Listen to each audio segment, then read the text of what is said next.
పెళ్ళైనా పండగైనా వేడుక ఏదైనా పట్టు చీరల ప్రత్యేక వేదిక వారాహి సిల్క్స్.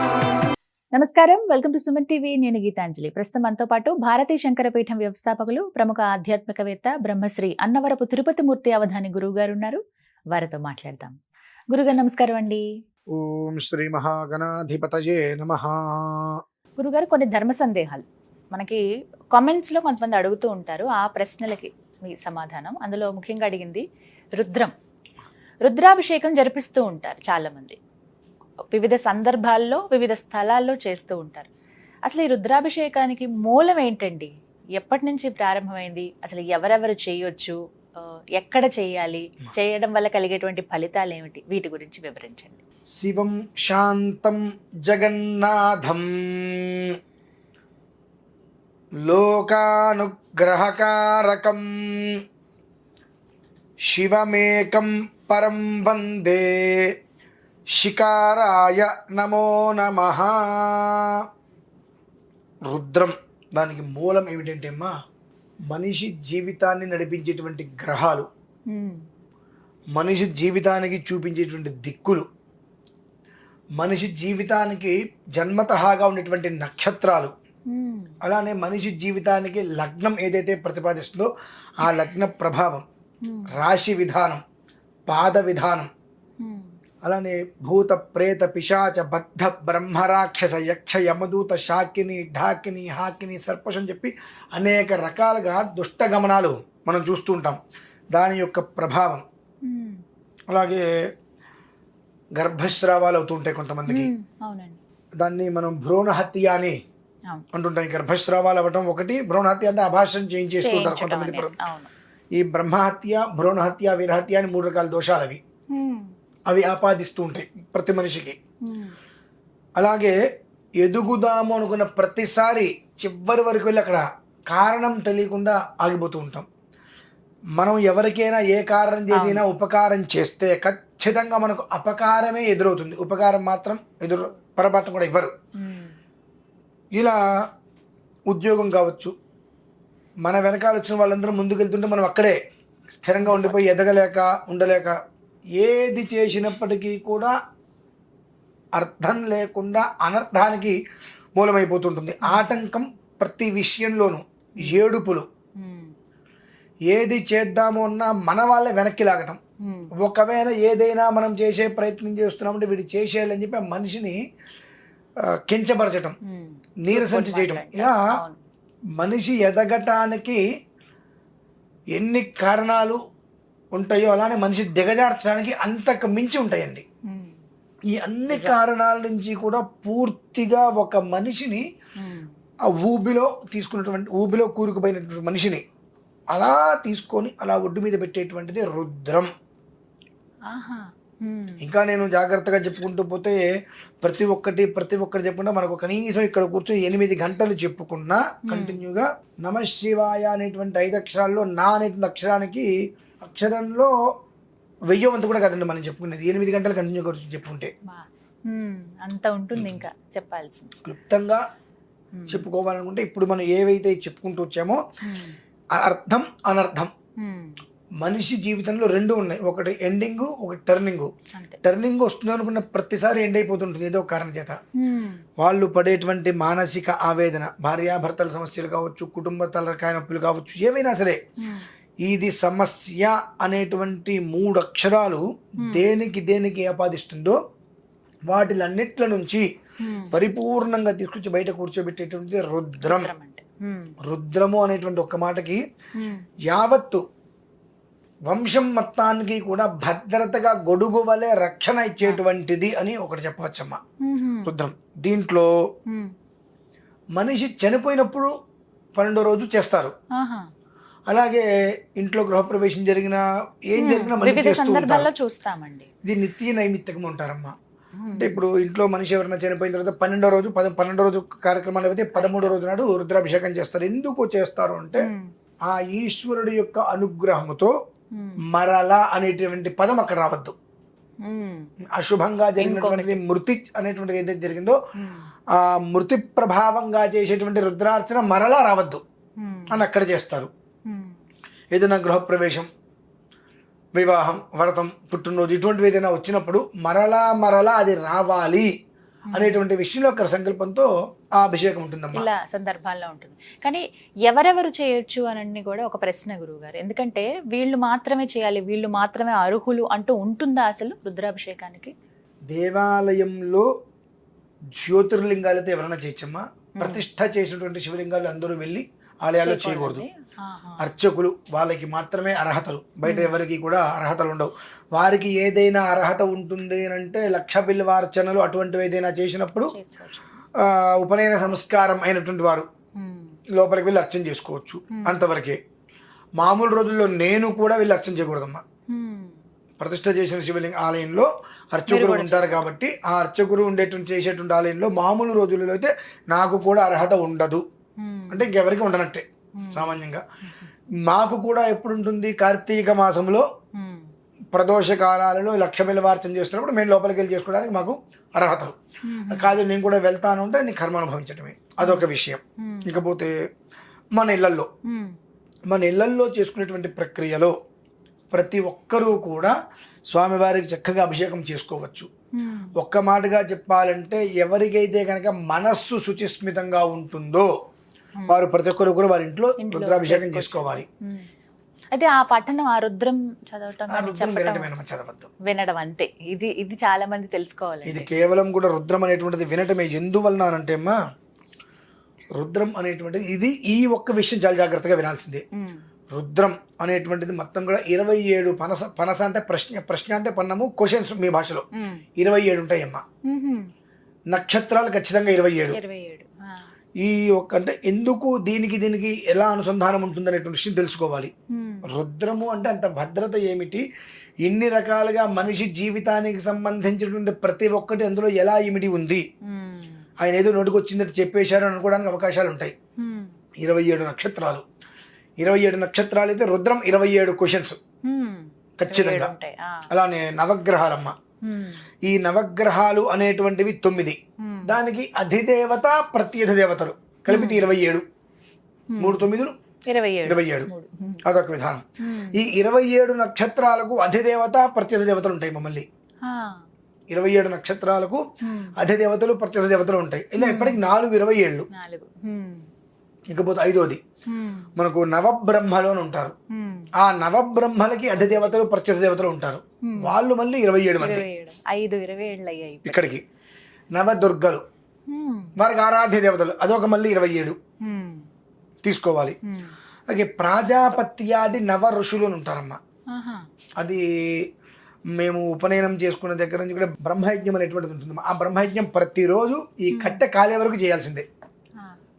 ఉపనయన సంస్కారం అయిన దగ్గర నుంచి కట్టెకాలి పోయే వరకు నిత్యము చేయవలసిందే. అందులో ఈ ప్రాజాపత్యాది నవఋషులు ఉంటారు. ప్రజాపతిం కాండర్షిం తర్పయామి, సోమం కాండర్షిం తర్పయామి, అగ్నిం కాండర్షిం తర్పయామి చెప్పి మొత్తం 9 మంది. వీరు అధిపత్య దేవతలు మళ్ళీ 27 మంది. ఇలా ప్రతిదీ కూడా 27 తోటి కూర్చుందమ్మా. అలానే ఇందులో సూర్యుడు మనకు ఒకళ్ళు తెలుసు, ద్వాదశాదిత్యులమ్మ సూర్యులు. తర్వాత త్రయోదశ విశ్వేదేవులు ఇందులోనే ఇమిడి ఉంటారు. మనకు ఏ దిశ బాగుంటుందని చెప్పుకోవడానికి దశ దిశలు ఏవైతే ఉంటాయో ఈ దశ దిశలు కూడా ఈ రుద్రంలోనే ఆపాదింపబడి ఉంటుందమ్మా. మరి ఇంతకు మించి రుద్రం అంటే మన జీవితాన్ని నడిపించేటువంటిది గ్రహాలు, మన జీవితానికి దిక్కు చూపించేటువంటిది దశ దిక్కులు. ఇవన్నీ కూడా ఇందులోనే ఇమిడి ఉన్నాయి. లగ్నాలు, మనిషి లగ్న స్థితి గమనం 12, రాశి గమనం 12, చతుర్విగుంశతి అక్షర మంత్రోచ్చారణ 24 అక్షరాల గాయత్రి ఇందులో ఇమిడి ఉంటుంది. ఇవి 24 అక్షరాలు. ఈ 24 ఇందులో ఇమిడి ఉంటాయి. సప్తగ్రామ్యా సప్తారణ్యా అంటే గ్రామాల్లో పండేటువంటి పంటలు 7 అయితే అరణ్యంలో పండేటువంటి పంటలు 7, అవి 14. త్వగ్జాతులు లతలు అంటే మల్లెపూలు తీగలు ఉంటాయి కదా, అవి 5. దానికి పంచభూతాలు కలిపితే 24. ఇవి మళ్ళీ ఇందులోనే ఉంటాయి రుద్రంలో. అంటే ఒక్క రుద్రం అనేటువంటిది ఎంత ప్రభావం చూపిస్తుంది. అందుకనే పూర్వం నుంచి కూడా ఋషీశ్వరులు ఏమనేవారంటే ఒక్కసారి నా శతరుద్రం చేసుకోమంటారు. ఎన్ని జీవితంలో సుమారుగా సంవత్సరానికి 360 రోజులు. 360 రోజులలో 11 రోజులు తీసుకో. 11 రోజులు, ఆ 11 రోజులలో కేవలం 44 గంటలు నువ్వు పెట్టుకో. ఏంటండి 44 గంటలు. 44 గంటలు, ఒక సంవత్సరంలో 44 గంటలు నీది కాదనుకో. ప్రతిరోజు సాయంత్రం ప్రదోషకాలంలో 11 రుద్రాలు విను. పారాయణ చేస్తుంటారు ఎవరైనా, చేసిన విను. 11 రోజులు అంటే 122 రుద్రాలమ్మ. శతరుద్రము అంటే 122 రుద్రాలు శతరుద్రము అంటే 9 సంవత్సరాల 15 రోజుల పాటు నీ జీవితానికి రక్షక కవచం వలె నిలుస్తుందమ్మా. ఒక్కసారి శతరుద్రాన్ని మనం చేయించుకున్నాము 11 రోజులు ప్రదోషకాలంలో 5-5:30కి మొదలుపెట్టి 11 రుద్రాలు పారాయణ, 11 రుద్రాలు అభిషేకం, ఈ రెండిట్లో ఏదైనా మనం నిర్వర్తించుకున్నాము 11 రోజులు అంటే రోజుకి 4 గంటలు రుద్రాభిషేకం మొదలు పెడితే మహాన్యాసపూర్వకంగా రోజుకి 4 గంటల మంది కాదనుకుంటే నువ్వు వింటూ ఉండే పని చేసుకుంటున్నా. ఒక 11 రోజుల పాటు దానికి నువ్వు సంవత్సరంలో కేటాయించావంటే 9 సంవత్సరాల 15 రోజుల పాటు కుటుంబాన్ని కాపాడుతుందమ్మా. అది ఆ కుటుంబంలో అపమృత్యు భయం నాస్తి సర్వత్ర విజయప్రదం. ఇక అంతకు మించి మనకు ఏం కావాలమ్మా ఈ జీవితానికి? అంటే జీవితం నడవటానికి ఏదైతే ప్రధానమో ఆ ఒక్క ప్రతిదీ సూర్యుడు ఆత్మకారకుడు, చంద్రుడు మనఃకారకుడు, అంగారకుడు రోగకారకుడు, బుధుడు బుద్ధికారకుడు, బృహస్పతి సంతానకారకుడు, శుక్రుడు దంపతులకి సంబంధించిన అన్యోన్య కలత్రకారకుడు, శని ప్రాణకారకుడు, రాహు చక్షుకారకుడు, కేతు జ్ఞానకారకుడు. వీళ్ళందరూ రుద్రంలో నిమిడి ఉన్నారుగా. అందరూ ఉన్నారు గ్రహాలు కూడా. పూర్వ దిగ్భాగే లలాటం ఇంద్రుడు, ఆగ్నేయ దిగ్భాగే నేత్రం అగ్నిహోత్రుడు, దక్షిణ దిగ్భాగే కర్ణ యముడు, నిరుతి దిగ్భాగే ముఖం నిరుతుడు. అంటే శరీరంలో ఉండేటువంటి ప్రతి అంగానికి సంబంధించి ఏ దేవత ఎక్కడ ఎలా ఉంటుంది, ఏ దేవతని మనం విడివిడిగా ధ్యానిస్తే శరీరంలో ఏ పార్ట్ బాగుంటుంది. ఖచ్చితంగా శతరుద్రం అనేటువంటిది పారాయణ చేసుకోవడం వలన ఏదైతే దీర్ఘకాలికంగా ఉండేటువంటి వ్యాధులతో సహా నయమవుతాయమ్మా రుద్రము అంటేనే. అందుకనే మనిషి పుట్టినప్పుడు మనిషి చనిపోయినప్పుడు ప్రతి ఒక్క క్రతువుకి శాంతి రుద్రం చేయించండి, శాంతి రుద్రం చేయించండి అంటారు. ఏంటంటే ఈ శాంతి ఇక మళ్ళీ ప్రమాద భరితంలో చేయించిందో ఆ ఇంట్లో రావద్దు అని కోరుకునేటువంటిది రుద్రమమ్మ. అయితే ఇందులో చివరిగా ఒక ప్రశ్న అండి. కొంతమంది సందర్భాలు చూసుకుంటూ ఉంటారు. కార్తీక మాసం అని ప్రత్యేకంగా, శ్రావణ మాసంలో కూడా ఇలా చేస్తూ ఉంటారు, మాఘ మాసంలో ఇలా చేస్తూ ఉంటారు. ఏ మాసం గొప్పది అని చెప్పుకోగలం? అలాగే ఎప్పుడైనా పర్వాలేదంటారు? రుద్రాధ్యాయస్య రుద్రో దేవత. ఒంట్లో బాల 4 రోజులు స్నానం చేసి శరీరం బాగా ఇబ్బందికరంగా ఉంది, కానీ ఈశ్వరుడు నెత్తి మీద ఒక చెంబు నీరు పోస్తే నేను చాలా ప్రశాంతంగా ఉంటాను, నీ మనస్సు కనిపించింది. 4 రోజులు నువ్వు స్నానం చేయకపోయినా మనస్సు మాత్రం నిర్మలంగా ఉంది, నీకు ఆయన మీద భక్తితో ఉన్నావు, చెంబు నీళ్ళు ఆయన మీద పోయి అక్షరం నిన్ను కాపాడతాడు ఆయన. అంతేకాని నేను మడిగట్టుకున్నా అని చెప్పి బకెట్లు నెత్తి మీద వచ్చి నన్ను ముట్టుకోవద్దు అనుకుంటూ వచ్చేస్తే లోపల మొత్తం కల్మషమే. నీకు ఆ కల్మషం ఉన్నప్పుడు 100 సంవత్సరాలు నువ్వు రుద్రాభిషేకం చేసినా, దీనికి చిన్న కథ ఒకటి చెప్పి ముగించేస్తానమ్మా. ఇది కంచి పరమాచార్య స్వామి వారి దగ్గర నేను విన్నాను, అంటే వారి యొక్క ప్రవచనాల్లో విన్నా కొంతకాలం క్రితం. ఒకళ్ళ ఇంట్లో రుద్రపారాయణ చేయించారు. ఆయనకి 80 సంవత్సరాలు పెద్ద ఆయన. ఆయనకి రుద్రం తప్ప ఇంకోటి రాదు. చిన్నప్పటి నుంచి ఆయన రుద్రమే, అది తప్ప ఇంకోటి రాదు. ఆ రుద్రం పారాయణ చేసుకుంటూనే ఉన్నారు. ఆ పెద్ద ఆయన వాస్తవంగా జరిగింది, ఇది కథ కాదమ్మా, కథ అన్నా కానీ వాస్తవంగా జరిగింది. రుద్రం తప్పితే ఇంకోటి రాదు.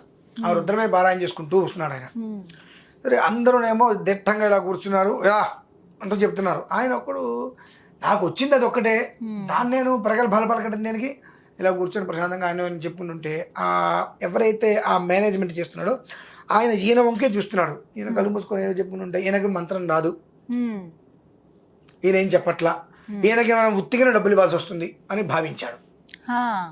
సరే భోజనాల దగ్గరికి వెళ్ళినప్పుడు ఈయనకి పరమాన్నం అంటే చాలా ఇష్టం అమ్మ. ఆ పరమాన్నం ఇంకొంచెం ఏమైనా అడిగితే వేయలేదు. 10 సార్లు అడిగినా వేయలా. ఆయన కాస్త బాధగా అన్నాడు, రుద్రం చెప్పడం చేతగా నీకు రెండోసారి అడిగే అర్హత ఎక్కడ ఉన్నట్టుగా మాట్లాడారు. నలుగురు అవమానంగా అనిపించింది. ఆ చాప్టర్ అయిపోయింది. ఈయన మనవడికి ఉపనయనం చేశారమ్మా. ఈ ఉపనయన సంస్కారం అప్పుడు పరమాచార్య స్వామి వారి దగ్గరికి వెళ్ళి ఆయనతోటి ఏదో చెప్పుతుంటే ఆయన దగ్గరికి రానిలేదు.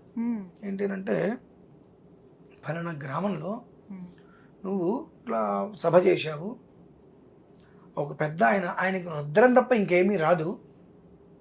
ఆ, ఈయన చెప్పారండి పరమాచార్య స్వామి గారు. రుద్రం తప్ప ఇంకేమీ రాదు.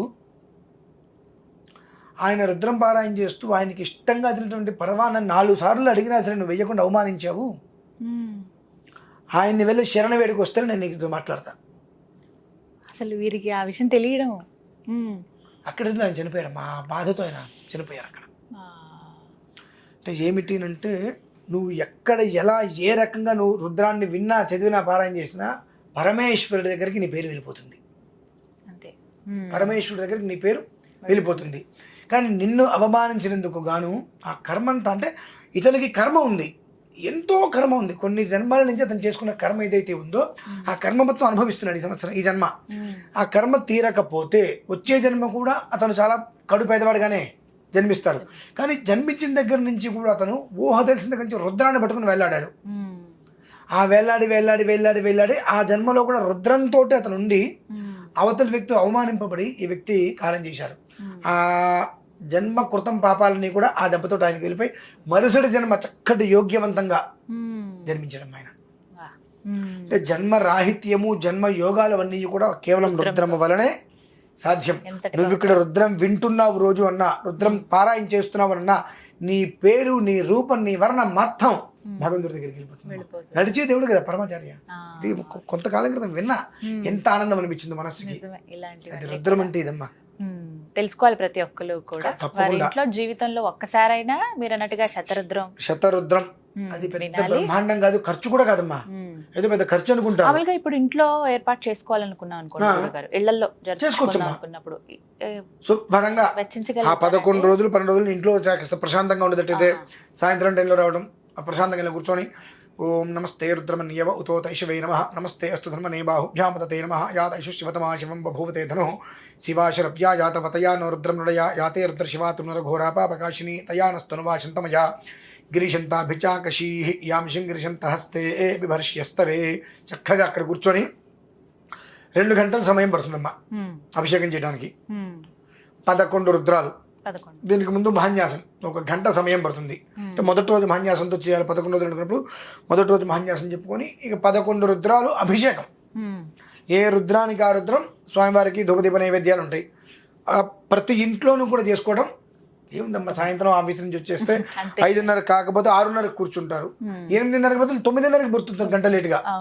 11 రోజులు జీవితంలో మనది కాదు, 11 నాలుగులు 44 గంటలు మనది కాదు అనుకుంటే తన జీవితం మొత్తం సంపూర్ణమయంగా తన జన్మ అనేటువంటిది ఏ కారణం చేత భూమి మీదకి వచ్చి ఉన్నాడో ఆ ఒక్క కారణం నిర్విఘ్నంగా పూర్తవుతుందమ్మా. అంత గొప్పది రుద్రం.